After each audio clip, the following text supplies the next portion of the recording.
इस video को लाइक करें, हमारे चैनल को सब्सक्राइब कर बेल आइकन जरूर प्रेस करें हमारी न्यू वीडियो सबसे पहले देखने के लिए।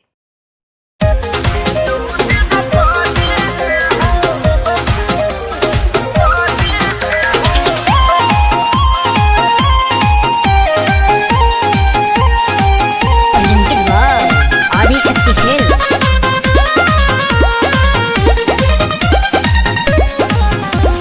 लव मैरेज कइले नी जबिया हो तू हवा जादो जी हम होइसा हो ए जी बड़ा डर लागता।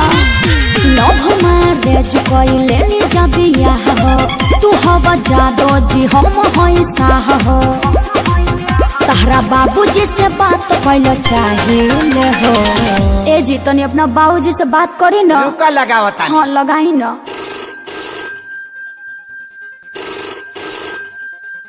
हो पप्पा हम बियाह कैल लियो। का बियाह कैले लिए हमरा ले बतैले। तू बियाह कैला त हमसे बतैला ने बतैला त हम कह के बताई।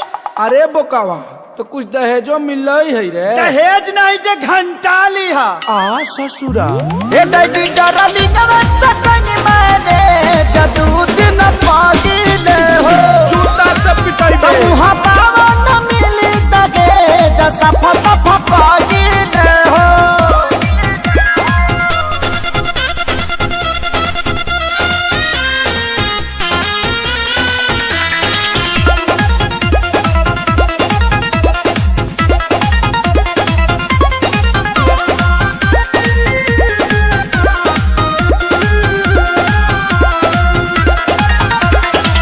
एक तो गलती कैले बनी जा हमनी के बरियार हो ऐसन शादी से सुनले बानी टूटेला घर परिवार हो।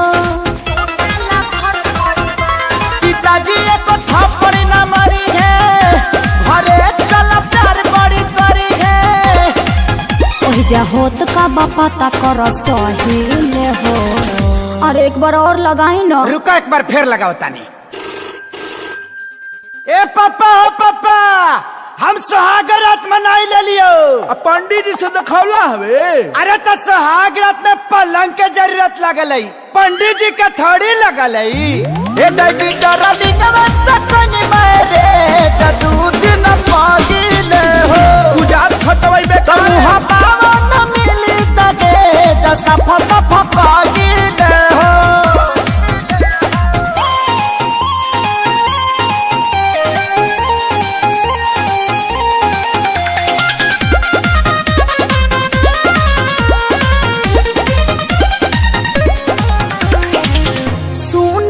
अखिलेश हमार का पता के रूह हो वही जा जाए से पहले देख छोटका के मुँह हो।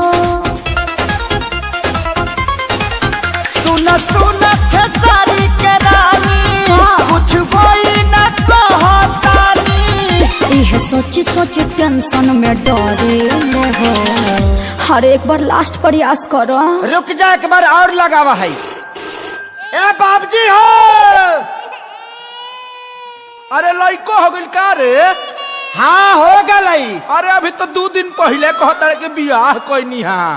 अरे जियो के ऑफर में डाउनलोड कर ले लाई बाबजी। ए दैडी डरली नवत कनी मारे जदू दिन पागिले हो तमुहा पावन मिली तगे जसा फसा पागिले हो। तोरा डार्लिंग को वार्निंग है घर मत लेके आना।